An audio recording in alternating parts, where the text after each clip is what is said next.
done for today with my airworks. I did so good. Alam mo ba, ako lang talaga nag-drive sa taas. Ikot-ikot, steep turns, medium, shallow turns.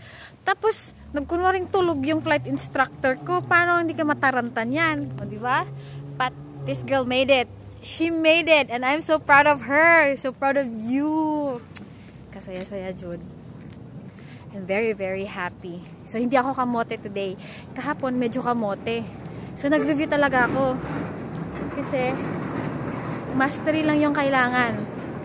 Tapos, kahapon, there are bad days. But today is one of those good, super, super good days. Na pati yung flight instructor ko, masaya. Pero kailangan ko mag-work on more the procedures. So, bye-bye planes! I'll see you again when I see you when I have the funding. I love it but I don't have the fund. Thank you. Bye-bye.